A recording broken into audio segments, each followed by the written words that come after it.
하나님 감사합니다. 또 지난 한 주간의 삶을 하나님께서 또한 지켜주시고 다시 저희들 또 오늘 네 번째 예담원 아카데미 강의로 모일 수 있도록 하심에 감사드립니다.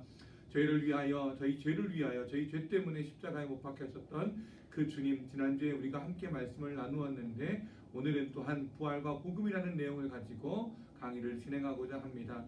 저희들의 산 소망이 되어주시고 또한 저희들의 생명의 주인 되어주시는 그 예수님을 오늘 강의를 통하여 묵상하고자 할 때에 하나님께서 은혜를 더하여 주시옵소서. 감사드리며 예수님의 이름으로 기도드립니다. 아멘.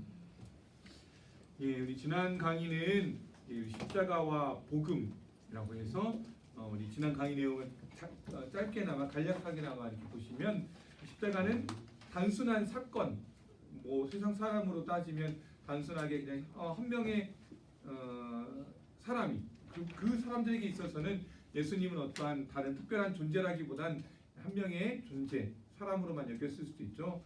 한 사람의 죽음으로만 바라볼 수도 있지만 십자가는 단순한 사건이 아니라 그 십자가 사건이 주는 큰 의미가 있다라는 거죠. 단순한 죽음이 아니라 많은 사람들, 아니 모든 예수님 믿는 모든 사람들의 죄를 대속해주는 사건이었고, 예수님께서 먼저 본인의 몸을 하나님께 드리는 제물로 삼아 우리의 희생 제물이 되셨다라는 것, 또 그리고 그 십자가의 사건으로 말미암아 우리가 이토록 우리의 죄 씻음을 받게 된다라는 것, 그래서 우리의 삶을 변화시키는 능력이 되는 것이 십자가이다라는 걸 지난 주에 우리가 함께 나누었습니다. 그래서 우리가 십자가에 예수님의 십자가를 깊이 묵상하면서 믿음으로 우리가 반응을 해야 되고, 특별히 팀 켈러의 왕의 십자가라는 책에서 십자가를 붙들라, 성도들이라면 예수를 따르는 사람들이라면 십자가를 붙들라, 그리하면 십자가가 너희를 붙들 것이다라는 이 내용이 있었다라고 우리가 지난주에 짤막하게 강의를 좀 요약을 해봤습니다. 오늘은 부활과 복음이라는, 그래서 이제 예수님의 복음, 예수님의 부활로 인한 복음까지 좀 살펴보려고 합니다. 그래서 부활이 복음의 핵심임을 깨닫고 부활이 우리 삶에 주는 변화를 알고 살아간다라는 것이 오늘 강의의 목표입니다. 먼저 부활이 뭔지 다 알고 계시죠? 부활이 뭘까요? 다시 사는 것. 이것도 저도 사실 이렇게 한자 세대가 잘 아니어서 잘 모르는데 사실 한자들 보면 또 명확하긴 해요. 부가 어르신들은 좀 잘 아시죠? 다시부. 활은 살활. 그래서 활로 이렇게 하잖아요. 네. 그래서 다시 산다. 다시 산 것. 이게 바로 부활이에요. 오늘날 사람들은 이 부활을 그러면 어떻게 받아들이는가? 교회가 익숙하고 기독교적인 문화 가운데서 자란 저희 성도님들이나 또 우리 어린 자녀들은 이게 당연스럽게 받아들여지지만, 많은 사람들에게 있어서 부활이라는 건 사실 역사적 사건이 아닌 것으로 이해하거나, 그래서 신화다, 만들어낸 이야기다라고 해석하는 경우들도 많아요. 왜냐하면 사람이 다시 산다라는 게 이렇게 쉽게 믿어질 수는 없는 거잖아요. 그런데 우리는 분명히 알고 있고 또 조금 이따 보겠지만 부활의 핵심, 부활의 그 내용을 보다 보면 이것은 분명한 역사적 사건이다라는 것. 사실 기독교 신앙의 핵심은 바로 부활입니다. 왜냐하면 예수님께서 죽으신 것 이외에 그것 이후로 다시 살아나셨기 때문에 우리의 생명의 주인이다라는 것, 또 살아있는 소망이다라는 것을 우리가 보게 된다는 거죠. 고린도전서 15장 17절을 통해서도 보게 되면 예수님의 부활이 없다면 기독교는 결코 성립되지 않는다라는 것을 알 수가 있습니다. 그리고 우리 로마서 4장 25절 말씀을 통해서 십자가의 죽음만으로는 복음이 결코 완성되지 않는다. 왜냐하면 부활이 없다면 예수님의 죽음은 단순한 희생에 불과한데 부활이 있었기 때문에 우리 죄 사함이 확증되었다는 거죠. 예수님의 죽음은 죽음으로 끝났으면 아무런 능력이 없었을 텐데 다시금 살아남으로 말미암아 우리의 죄 씻음은 예수님의 죽음으로 정결케 씻겨지게 되고, 다시 살아나심으로 말미암아 우리가 그렇게 소망을 가지고 하늘의 소망을 가지고 살아계신 하나님, 그리고 예수님은 단순한 사람이 아니라 사람의 몸을 입고 오셨던 하나님이었다라는 걸 우리가 알게 되죠. 우리 여기 뭐 그림, 그래도 제가 너무 글자만 있는 강의안을 드리면 너무 답답해하실 것 같아. 나름 연구해서 그냥 좀 넣은 건데, 이 그림 다들 보신 적 있으시죠? 네. 우리 사실 이렇게 좀 제목을 가리고 좀 맞추기도 하고 좀 하면 좋은데, 옆에 써 있는 것처럼 카라바조의 의심하는 도마. 그래서 이 요한복음 20장의 내용 우리가 잘 알죠. 이 그림, 카라바조가 이 그림을 보면서 우리는 이 성경의 내용을 어떻게 알게 될까요? 또 여러분이 알고 계시는 대로 얘기해 보면 지금 예수님의 옆구리에 손가락을 집어 넣는 거잖아요.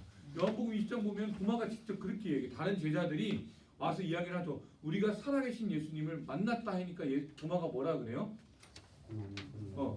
옆구리에 항상 확인해봐요. 내가 그걸 직접 예수님 십자가에 돌아가셨을 때 본인들이 보았던 옆구리에 찔렸던 그 창자국을 내가 보고 실제로 거기에 넣어보지 않고서는 나는 믿지 않을 거다.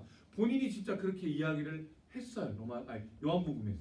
그러니 실제로 그 성경적인 내용을 바탕으로 카라바조가 이 그림을 그리게 된 거죠.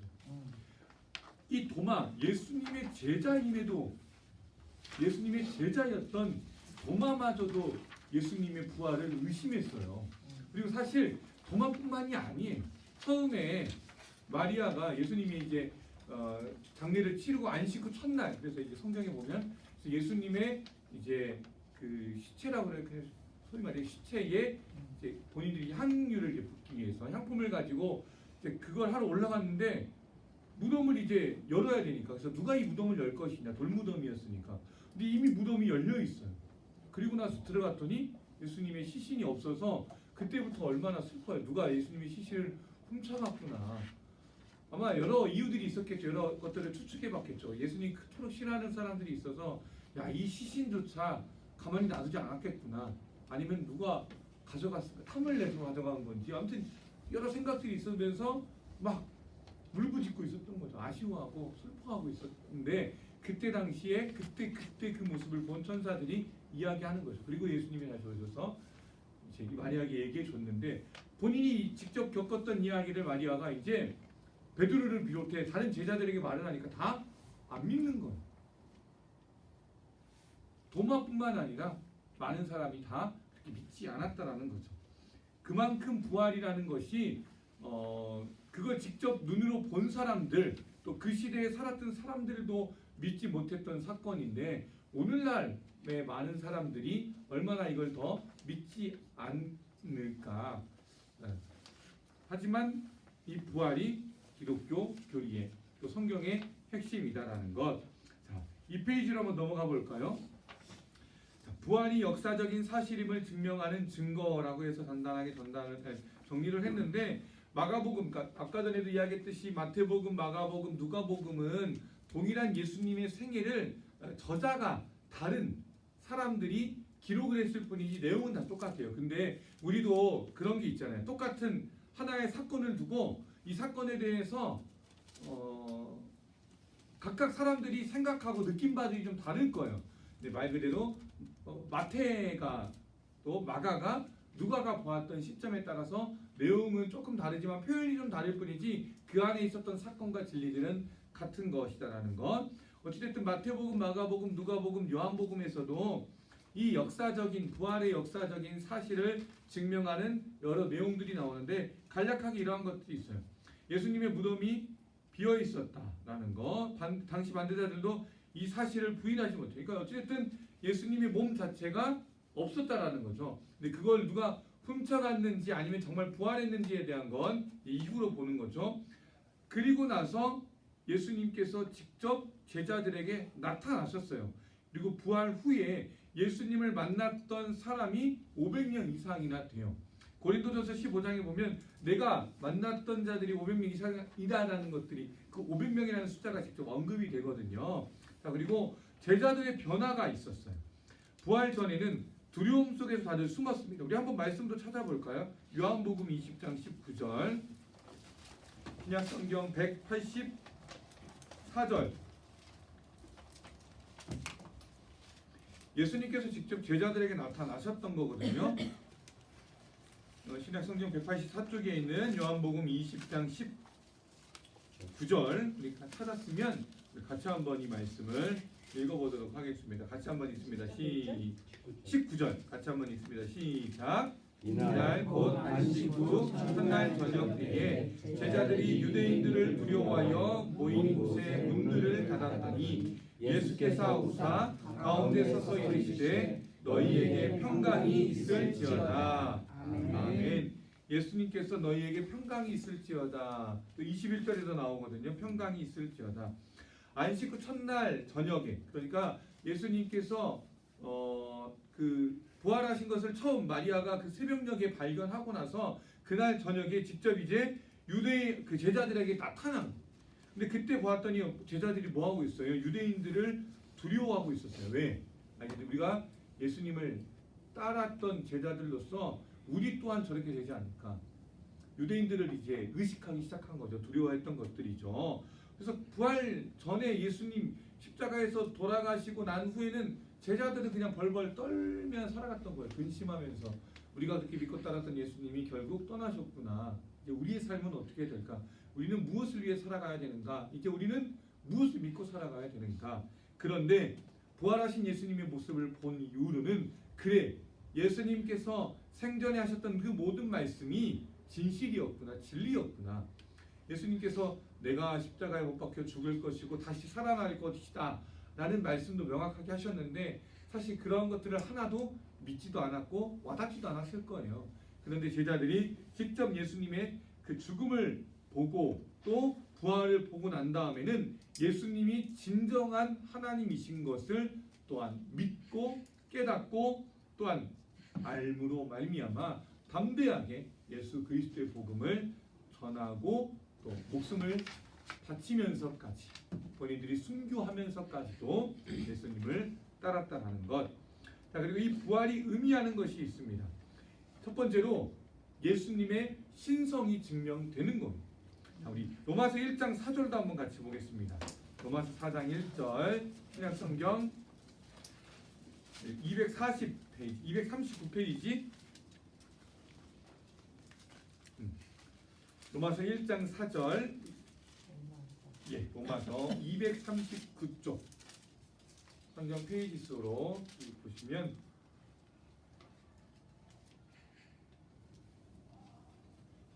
로마서 1장 4절 같이 한번 읽겠습니다. 시작.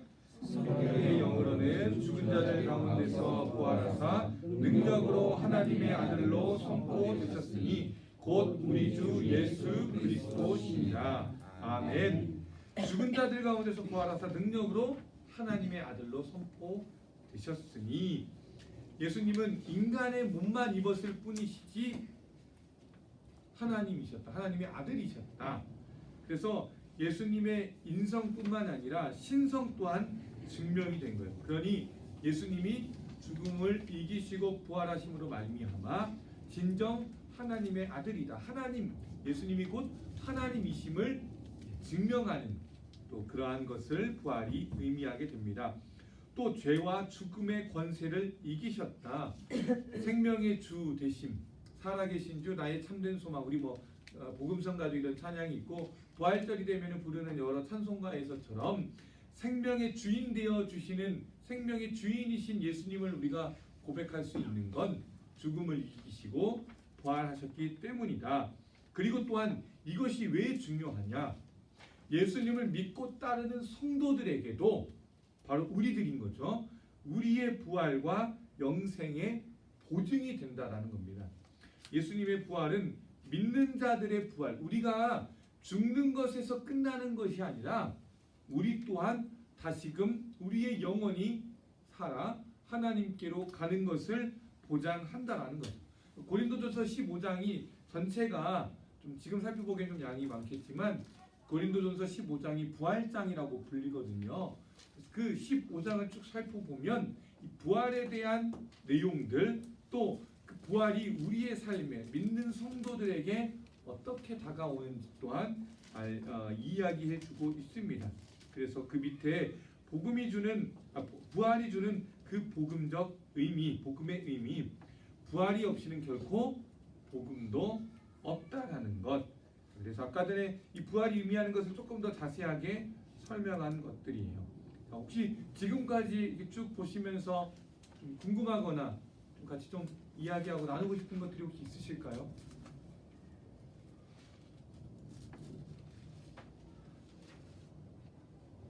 부활절에 관해서 혹시 또 궁금하신 것들. 십자가와 부활은 결국 연결되는 것이고 이게 복음의 핵심이다라는 것. 자, 그러면 우리 3페이지에 가서 우리 베드로전서 1장을 통해서 보는 부활의 소망과 능력 요 단원을 보면서 우리가 짧게 한번 부활을 좀 묵상해 보았으면 좋겠습니다. 자, 3페이지 보기 전에 우리 베드로전서 1장을 좀 같이 한번 좀 보면 좋겠거든요. 자, 신약성경 베드로전서 1장 다 한번 좀 보고 오셨겠지만 1장 3절에서 9절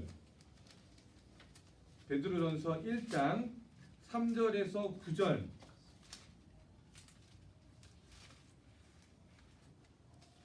이 말씀을 저하고 우리 부모님들하고 한 절씩 이렇게 돌아가면서 우리 교독하도록 하겠습니다. 제가 먼저 읽습니다. 우리 주 예수 그리스도의 아버지 하나님을 찬송하리로다.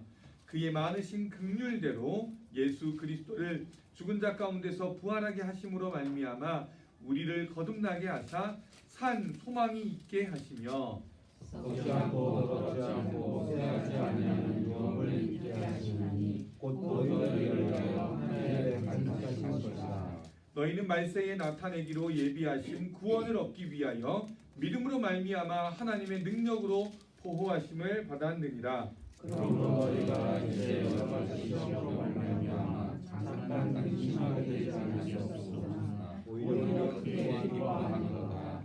너희 믿음의 확실함은 불로 연단하여도 없어질 금보다 더 귀하여 예수 그리스도께서 나타나실 때에 칭찬과 영광과 존귀를 얻게 할 것이니라. 예수를 너희가 보지 못하였으나 사랑하는가. 이제도 보지 못하나 믿고 말씀하는 영광과 존중으로 기뻐하니. 같이 읽습니다. 믿음의 결국 곧 영혼의 구원을 받으리라. 아멘. 먼저 베드로전서는 잘 아시는 대로 누가 베드로전서를 썼어요? 베드로가. 베드로가 신라의 도움을 받아서 베드로전서 후서를 기록했는데 먼저 이 베드로가 언제쯤 쓰여졌을까? 언제쯤 여러 좀 추측이 있지만 가장 이제 타당하다고 보는 게 로마 황제 네로의 박해가 가장 심했을 때로 추정을 합니다. 그러니 베드로전서의 그 내용이 무엇을 담고 있냐면 그 시대적인 배경을 가지고 로마 이 사람들의 기독교 박해가 매우 극심했을 때예요. 그래서 기독교인들이 예수님 믿는 것이 너무 힘들었을 때 우리가 믿었던 예수님 근데 그 예수님이 이제 이미 부활하시고 승천하신 상황 속에서 예수 믿는 것이 하루하루 견디기가 힘든 상황 속이에요. 그러니까 이 기독교인으로서 너무나도 힘든 박해를 받고 있고 고난을 받고 있는 상황 속에서 베드로가 이 성도들에게 교인들에게 쓴 편지가 바로 베드로전서 후서예요. 근데 이때 베드로가 무엇을 중심으로 삼아서 제일 먼저 이야기하느냐? 바로 우리가 읽었던 3절에서 9절 말씀의 내용이 바로 그것입니다. 간략하게 정리하면 뭐예요?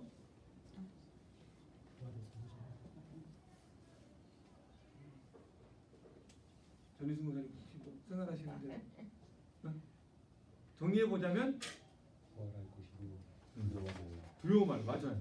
지금 받는 박해나 고난 사실 일시적인 것이다. 그것을 두려워 말라, 염려하지 말라. 우리의 산소망 되시는 예수님을 바라보아라. 자, 그래서 베드로전서 1장을 통해서 보는 우리 부활의 소망, 능력을 볼 텐데요. 첫 번째로 산소망을 주시는 부활. 아까 우리가 읽었잖아요. 3절. 부활은 단순한 사건이 아니라 우리 성도들에게, 믿는 신자들에게 새로운 출생과 산 소망을 주는 능력이다라는 거죠. 예수님을 믿었다라는 것은 사실 어떻게 보면 우리의 삶에서 그냥 큰 변화가 없을 수도 있어요. 그러니까 단순히 내가 예수님 믿었다 하지만 겉으로는 그런 큰 변화가 없을지 모르지만 실제로 정말로 예수님을 잘 영접하고 예수님의 말씀으로 살아가는 사람들에게는 그의 삶이 완전히 바뀌게 되는 겁니다. 그래서 예수님을 믿기 이전의 삶과 예수님을 믿고 난 이후의 삶이 완전하게 바뀌는 것이 진짜 변화된 성도들의 모습이다라는 거죠. 그래서 가장 큰 특징은 소망을 가지고 살아간다는 거죠. 이 땅에 소망을 두고 살아가는 것이 아니라 누구에게 소망을 둬요? 예수님에게 소망을 두고 이 땅에 얽매이는 것이 아니라 이 땅은 그저 거쳐 지나가는 나그네의 삶을 살 뿐이지 실제로는 하늘나라, 하나님 나라, 저 천국에 대한 소망을 가지고 살아가게 만드는 것이 바로 부활의 의미이다라는 거죠. 그래서 팀 켈러 우리가 좀 팀 켈러라는 그 목사님의 책들을 가지고도 제가 좀 같이 설명드리는데 팀 켈러라는 목사님은 이렇게 이야기해요. 부활이 없다면 기독교는 무너진다. 그러나 부활이 사실이라면 우리의 모든 삶이 변화될 수밖에 없다. 그만큼 부활의 의미를 크게 두고 있는 것이죠. 자, 두 번째 부활의 소망과 능력 두 번째는 썩지 않고 더럽지 않고 쇠하지 않는 유업. 우리 4절에 보면 그런 구절이 쭉 나오잖아요. 썩지 않고 더럽지 않고 쇠하지 않는 유업을 잊게 하시니 곧 너희를 위하여 하늘에 간직하신 것이라. 부활을 통해서 하나님께서 준비하신 영원하신 기업을 확신할 수 있다라는 거죠. 그래서 썩어질 것들, 이 땅 가운데서 죄악 가득하고 더러운 것들, 쇠하여져 버릴 것들을 우리가 붙잡는 것이 아니라 썩지 않고 정결하고 영원 불변하신 예수 그리스도를, 또 예수 그리스도로부터 나오는 것들을 우리가 붙잡고 살아가자라는 게 부활의 능력을 믿는 사람들의 모습이다라는 거죠. 그래서 우리가 부활의 소망을 가지면 현재의 삶에서 있는 고난과 두려움도 초월할 수가 있습니다. 이제 이 복음적인 내용을 가지고 이제 우리가 하나하나 이제 살펴볼 텐데 다음 시간에 곧 가장 먼저 살펴볼 게 복음과 고난이라는 내용을 가지고 저희가 좀 조금 더 깊게 좀 내용을 나눠보려고 해요. 혹시 고난을 겪어보지 못해 보신 분, 크고 작음의 것들은 있지만 고난이라고까지 표현하기는 좀 뭐하지만 인간이라면 고통의 순간들은 다 있기 마련입니다. 육체적인 고통이 있을 수도 있고 또 정신적인 영적인 고통이 있을 수도 있고 관계적인 아픔들, 상처들 또 그러한 것들로 인하여 내 영혼이 너무나도 혼란 가운데 낙심하는 가운데 있는 그 모든 것들, 사실 다 이게 고난의 어떤 모습들이라고 우리가 볼 수 있죠. 근데 그 고난에 얽매여서 그 고난에서 빠져나오지 못하고 고난 가운데 머물러 있는 사람들이 있어요. 많은 사람들이, 특별히 예수님을 알지 못하는 사람들은 뭐 말할 나위 없고 예수님을 믿고 따른다라고 하는 사람들조차도 고난에 대해서 너무 힘들어하거나 고난에만 머물러 있어서 예수 그리스도의 참된 소망으로 가지 못하는 경우들도 있는데, 우리가 정말 부활의 의미를 안다면 고난을 이겨낼 수 있다. 고난으로부터도 초월할 수 있다라는 거죠. 한 예로 우리가 우리 당장 지금도 우리 교구 안에 있는 여러 장례 얘기들을 했지만 우리가 죽음을 받아들이는 태도도 그래서 좀 다를 필요가 있다라는 거죠. 물론 그 죽음도 여러 가지 또 다양한 형태의 죽음들이 있어서 더 아쉽고 더 슬프고 더 마음 아픈 죽음들도 있을 수 있지만 어찌됐든 우리는 또한 알잖아요. 죽음이 끝이 아니다라는 것을. 죽음은 그냥 지나가는 하나의 또한 과정일 뿐이다라는 것을 우리가 그렇게 아는 것처럼, 그래서 오랫동안 투병하시고 또 육체적인 고통에 계셨던 분들이 결국 이제 하늘나라에 가게 되면 우리는 또 그렇게 기도하잖아요. 이제는 눈물도 아픔도 고통도 없는 그곳에서 평안한 안식을 이제 취하시라고. 우리가 그렇게 기도할 수 있는 이유도 죽음에서 끝나는 게 아니라 부활이 있고 소망이 있기 때문이다라는 것. 그래서 이러한 부활이 주는 실질적인 변화들이 우리에게 있어야 한다라는 게 오늘 강의를 통해서 마지막으로 전달하고 싶은 것입니다. 자, 부활이 주는 실제적인 변화, 믿음으로 말미암아 보호받는 구원. 자, 베드로전서 1장 5절 우리가 아까 보았던 1장 5절에서 부활은 단순한 미래의 소망이 아니라 현재에도 능력으로 역사한다라는 거죠. 그냥 단순히 미래를 바라보면서 그래 미래에는 뭔가 있어지겠지, 좋아지겠지, 나아지겠지, 괜찮아지겠지 그렇게만 볼 것이 아니라 부활의 능력으로 지금을 살라라는 거죠. 지금 내가 좀 고난 가운데 있고 고통 가운데 있더라도 나의 참된 소망, 산 소망은 예수 그리스도지. 그래서 소망의 능력으로 부활의 힘으로 오늘을 살아가라라고 우리가 다짐해야 한다라는 거죠. 부활 신앙은 그래서 단지 내세를 위한 것이 아니라 지금의 삶에서도 우리를 보호하고 인도하는 힘인 것을 우리가 좀 기억할 필요가 있다. 자, 그리고 부활이 주는 실제적인 우리들의 변화 두 번째는 시험과 환난 가운데서도 기뻐할 수 있어야 된다는 거죠. 좀 이걸 저도 너무 쉽게 이야기하는 것처럼 느껴질 수는 있겠지만 진짜 부활의 능력을 믿고 예수 안에 살아가는 사람들이라면 어떠한 시험과 환난 가운데서도 기뻐할 수 있어야 돼요. 자, 우리 6절 7절에 보면 자, 그러므로 너희가 이제 여러 가지 시험으로 말미암아 잠깐 근심하게 되지 않을 수 없으나 오히려 크게 기뻐하는도다라고 이야기를 해요. 왜요? 7절에서 이렇게 해요. 너희 믿음의 확실함은 불로 연단하여도 없어질 금보다 더 귀한 것이다. 너희 믿음이 뭐보다도 귀하다고요? 금보다도 더 귀해서 나중에 예수 그리스도께서 나타나실 때 너희에게 뭐라고 할 거라고요? 칭찬과 영광과 존귀를 얻게 할 것이다. 이 구절을 믿고 우리가 시험과 환난 가운데서도 기뻐할 수 있어야 한다는 거죠. 그래서 물론 새 가족들을 만나고 또 이제 신앙적으로 이제 막 예수님을 알아가는 분들이라면 예수님 믿으면 뭐 행복해집니다, 축복합니다 이렇게 말할 수는 있지만 사실 예수님을 믿는다라고 그래서 어느 누구도 고난과 고통으로부터 자유로울 수 있는 사람은 아무도 없어요. 그렇잖아요.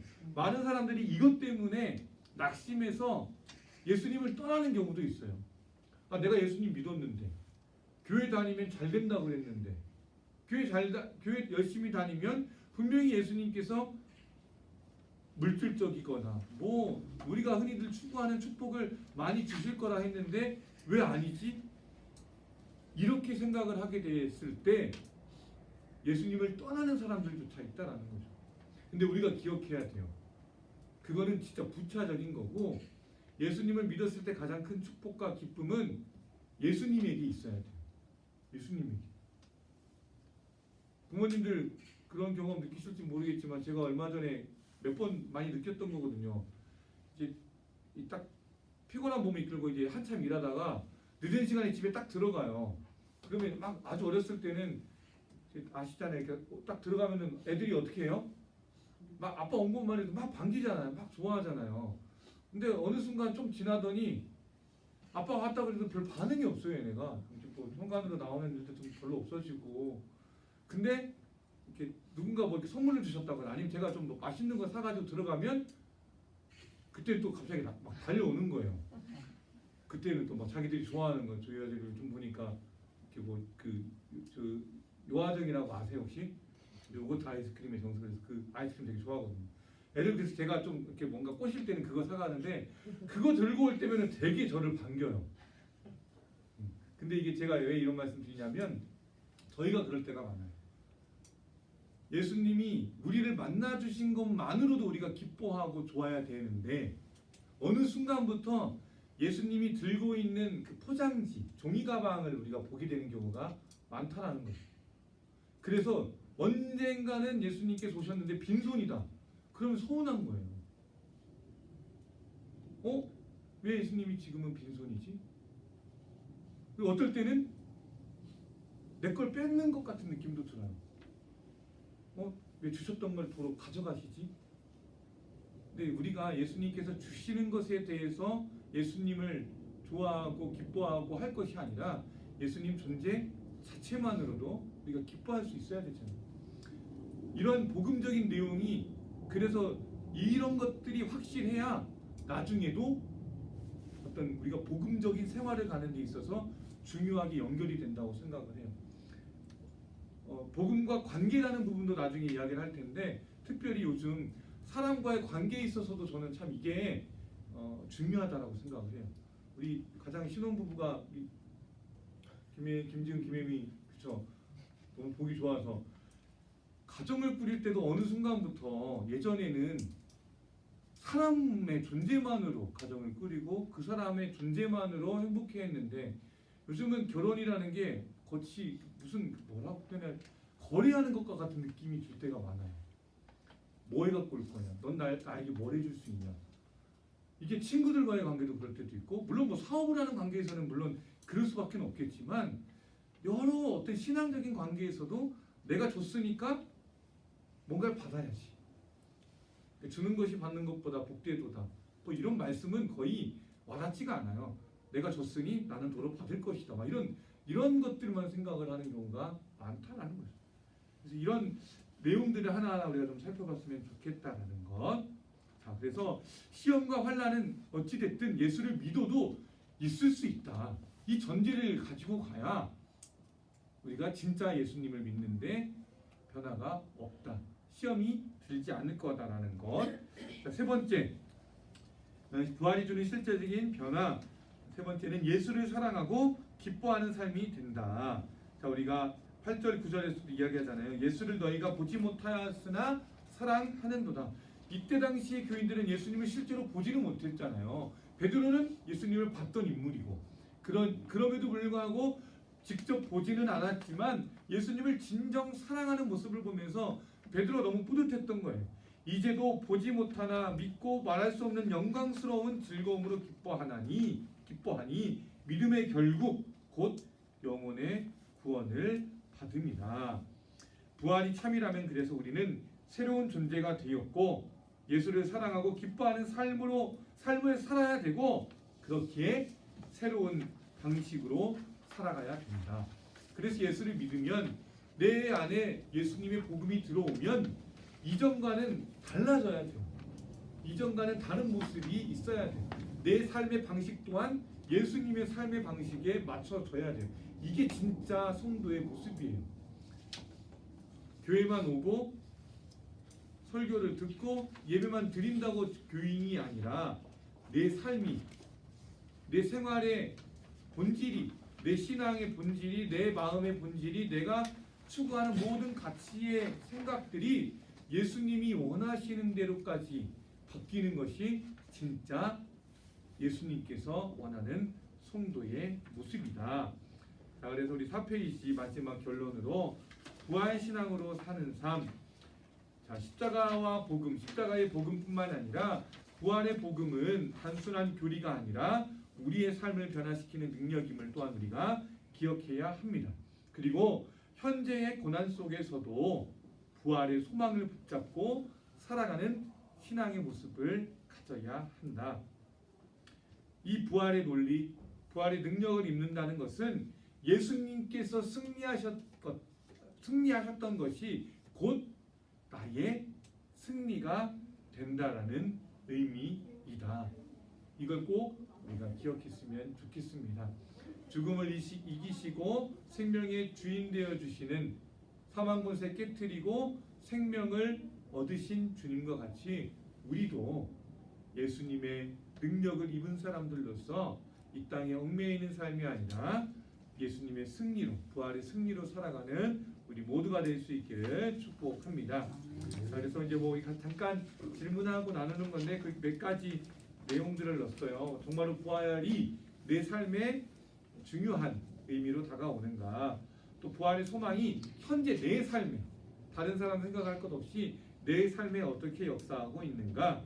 또 부활을 믿는 신앙이 우리의 고난과 기쁨에 어떠한 변화를 주는가? 뭐 내용 가지고 혹시 나눔하시고 또 질문하시고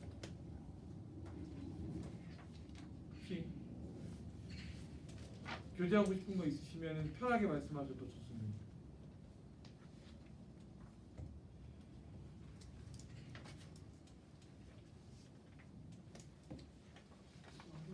어려워요? 전혀 어렵지 않게 교리적인 부분을 많이 뺐는데 이게 실천하는 게 어렵다는 내용이 거죠. 어려움이 아니라 그렇죠. 머리는 아는데 음, 항상 안 듣고 하고. 그러니까 그래도 이게- 어디 가나 이야기해 보면 신앙을 가진 사람이 좀 낫더라고요. 뭐 말을 부드럽게 한다든가 맞아요. 이해를 좀 한다든가 이런 면이 좀 많은 것 같아요. 어린이들도 주일학 유년주일학교 저기 성경학교 때 안 믿는 애들 데리고 와봤더니 얘들은 뭘 가지면 좀 나누라 그러면 싫어요 그러는데 먼저 다닌 애들은 말도 없이 주는 거예요. 얘들 이쪽이가 부족하니 좀 나누자 그러면 막 주는데 얘들은 한 번도 교회에 안 나온 애들은 싫다는 거지. 지거라고. 어른이나 애들이나 좀 신앙을 가지고 예수님의 말씀을 들은 사람이 좀 언어가 다른 것 같아요. 이제 이 복음에 대한 내용을 우리가 한 4주 정도 좀 살폈는데 크게 중요한 것만 이제 이걸 실제로 우리의 삶의 어느 부분에 분야에 이제 접목을 시키는 것들을 이제 조금씩 해보려고 하는 거예요. 말씀했듯이 성경적인 가치관이 있는 아이들은 우리 아이들을 만약 예를 들면 달라요. 뭐 비슷해 보여도 내 안에 어린 영혼들 안에 심겨져 있는 그 말씀의 씨앗이나 힘이 결국은 말이나 행동으로 나타날 수밖에 없어요. 그건 그리고 평생의 삶을 좌지우지하게 되고 제가 이번에 이제 어제도 한 분 우리 같이 돌아가신 권사님 장례 이제 위로 예배 드리면서도 말씀드렸지만 그분의 임종을 쭉 지켜봤어요. 이제 요양원에 계셨다가 병원으로 오셔서 이제 같이 기도하고 또 같이 찬송 부르고 기도 받고 쭉 지켜보는데 와 너무 유가족들도 그렇게 이야기하고 너무 감사했어요. 너무 이렇게 하나님을 만나는 죽음을 맞이하는 게 너무 복되다라고 그렇게 고백을 하더라고요. 근데 그럴 수밖에 없는 게 정말 평안하게 가시는 모습. 죽음마저도 다르구나. 물론 또 죽음의 모양이 여러 가지로도 있을 수도 있지만 어찌됐든 그게 그러니까 복인 거죠. 이렇게 평안하게 돌아가신 거. 자녀들 다 만나고 난 다음에 이제 말씀을 거의 하시기가 힘든데 이제 기도 받으시고 자녀들을 위해서 기도를 하고 가셨어요. 자녀들한테 기도하시고는 이제 어느 정도 시간 지나니까 가라고 이제 빨리 니네 나가라고. 나도 이제 가련다고. 나도 이제 가야 된다. 대단하잖아요. 참 그 때를 안다라는 게. 그리고 나서 그렇게 밤에 다 자녀들 보내놓고 진짜 새벽 4시에 돌아가셨어요. 딱 그런 모습 보면서 어떠한 삶을 사셨는지가 대충 좀 보여지게 되더라고요. 어떻게 죽음을 맞이하셨고 어떠한 마음으로 또 어떠한 신앙의 모습으로 지금까지 살아오셨구나 라는 것들을 조금은 엿볼 수가 있었어요. 하나하나 드러나지 않을 것 같아도 다 드러나게 돼 있다는 것. 그래서 복음, 특별히 오늘 나눴던 것처럼 부활 신앙으로 어떠한 모습이든 어느 분야든 어떠한 삶의 자리에서든 하나둘씩 나타낼 수 있으면 참 좋겠다. 그게 고난과 고통 가운데서도 드러날 수 있는 성숙한 우리들의 모습이 되면 좋지 않을까 생각을 합니다. 여러분, 근데 이게 사실 이제 그 당시 제자들은 맞아요. 나사로가 예수님이 살리신 것도 보고 그리고 또 살아계시면서 계속 부활하시겠다고 말씀하신 것도 있는데도 못 믿고 사실 무덤에서 또 베드로하고 요한은 이 무덤을 보고 그냥 집으로 내려가 버리잖아요. 그렇죠. 사실 이제 저희는 사실 그건 보지 못한 거고, 근데 이제 믿게 되는 동기가 이제 결국 이제 보혜사 성령님이 이제 나하고 함께 하셔야 그 부활을 믿어야 뭐 이렇게 부활의 삶을 살 수 있는 건데 부활을 믿는다는 것 자체가 그 당시 그 제자들도 그 현장에서도 그걸 못 믿고 의심하고 도마 같은 경우도 조심했는데 사실 저희야 뭐 더 못 믿는 거죠. 그러니까 결국은 이제 사시면서 주신 보혜사 성령님이 저희하고 함께 하야만 그걸 믿을 수가 있는 이제 그런 거를 예수님이 주고 가셨는데 사실은 이게 부활을 믿어야 된다, 살아야 된다, 부활신을 가져야 된다. 근데 부활을 믿고 싶죠. 진짜 다 믿어야 되는 거고 당연히 믿고. 그리고 이제 돌아가신 분도 저 임종예배 때 저도 이제 거기서 같이 예배를 드렸는데 참 저희의 나중에 저희 모습일 것 같아요. 죽음의 모습이. 그러니까 어쨌든 저희는 이제 자식들한테 이렇게 도움을 못 모시는 거니까. 그래서 이 영혼에서 이렇게 이제 마지막 여생을 보내시면서 그냥 그 기도하고 그냥 이렇게 그 아마 그런 모습들이 정신 발전해서 그런 모습들이 우리 모습 같은데 결국은 이제 부활을 믿게 되는 동기는 그 성경에 제가 보는 관점에서 벌써 성령님의 은혜 없이는 사실을 느낄 수 없다. 이런 저는 그렇게 느껴봤습니다. 믿는 것도 결국 내 힘으로가 아니라 은혜가 있어야 은혜가 임해야 또 그거를 믿게 돼요. 아무리 그 이론적으로 그러니까 내 머리로 알고 안다 해도 내 마음 가운데 또 내 마음 가운데 불신이 쓰여지면 내 눈으로 보는 것들도 결국 불신의 것들로 보이게 되는 게 사람이잖아요. 사람이 참 그 육신의 안목의 정욕이라고 하는 것처럼 내 눈으로 보이는 것들로 못 보게 되는 것들도 참 많아요. 보는데 보지 못하는 것들이 너무 많아요. 그리고 보고 있는데도 못 보는 것들도 많고 참 그래서 사람의 육체라는 게 또 사람의 육신이라는 게 참 여러 가지 의미들을 또 다른 것들을 생각해 볼 수 있죠. 부활을 이게 믿고 이것대로 살아간다라는 게 말 그대로 참 쉽지는 않아요. 근데 부활이라는 어려운 우리가 어떻게 보면 막 교리적이고 어려운 용어로 이것들을 해석할 것이 아니라 하나의 그냥 저는 또한 이것을 좀 쉽게 그나마 쉽게 좀 풀이해 보자면 결국 예수님이 소망이다라는 것. 예수님만이 그러니까 우리가 결국 이 땅이 영원한 것이 아니라 이 땅은 나그네 여정의 한 부분일 뿐이고 그 모든 결산들을 맺고 나서 진짜 예비된 곳 하나님께서 예비하신 그곳으로 간다라는 소망이 우리에게 있어야 된다라는 것. 그렇게 생각하면 조금 더 낫지 않을까. 무엇을 보더라도 이 땅의 것에 얽매이고 썩어질 것들을 붙잡고 그렇게 살아가는 것이 결국 성경적인 가르침은 아니잖아요.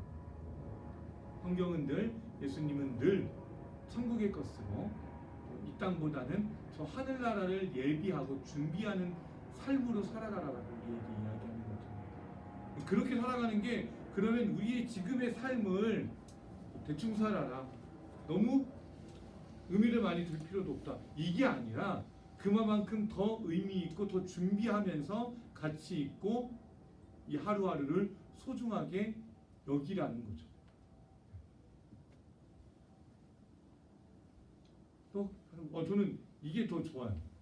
그냥 저만 막 말하면 재미없고 서로의 이렇게 생각도 나누고 하는 게 좋으니까. 옅은 말씀을 들어야 우리가 네. 순해지는 거예요. 맞습니다. 그것도 맞아요. 네. 말씀을 계속 들어야 네, 들어야 돼. 계속 내 안에 쳐야 돼요.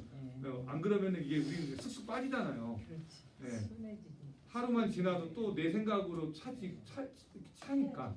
그래서 그러니까 우리가 저기 내가 가게에서 얘기하면 사람들이 막 와서 어쩌고저쩌고 막 예수 믿는 사람이 어쩌고저쩌고 아유 예수님 시대에도 그런 사람이 맞아. 많았어.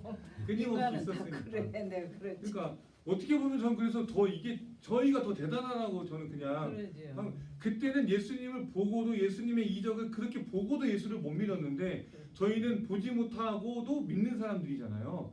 사실 지금의 신앙을 더 좀 예수님도 좀 쳐줄 수도 있다. 저는 그렇게도 생각을 해요. 왜냐하면 뭐 우리는 진짜 이 말씀 물론 말씀이신 예수님이니까 근데 우리는 눈으로 예수님을 본 게 아니라 말씀 이 기록된 말씀으로 예수님을 만나는데 그걸로도 이렇게 신앙을 지킨다라는 거.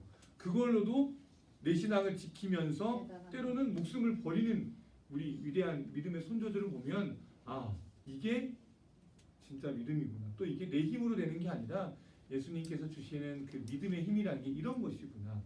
이걸 통해서 오늘 주신 말씀처럼 아 예수님께서 칭찬과 영광과 존귀를 얻게 하겠구나라는 거. 그래서 교회도 많은 사람들이 교회 와서 다른 거 좀 보지 말고 물론 보이는 것들도 많겠지만 교회 와서 보이는 것 중에 가장 먼저 보일 건 십자가를 봐라.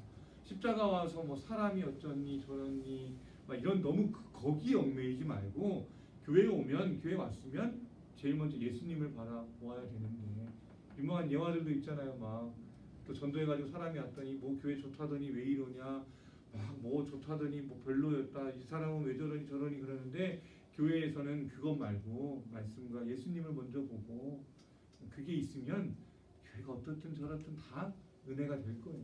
그런데 그런 모습들이 우리에게 조금 더 필요하지 않을까. 그러면 이제 기도하고 우리 마치도록 하겠습니다. 하나님, 우리가 부활 신앙으로 살아갈 수 있게 하여 주시옵소서. 부활을 입는 것, 예수님의 승리로 살아가는 우리 모든 성도님들이 될 수 있도록 도와주시옵시고, 때로는 고통과 고난과 여러 가지 어려움 가운데 있더라도 이 땅의 것에 우리가 얽매이는 것이 아니라 우리의 주님, 살아계신 소망, 산소망 되신 예수님만 바라보는 참된 그리스도인들이 되게 하여 주시옵소서. 감사드리며 예수님의 이름으로 기도드립니다. 아멘. 예, 감사합니다.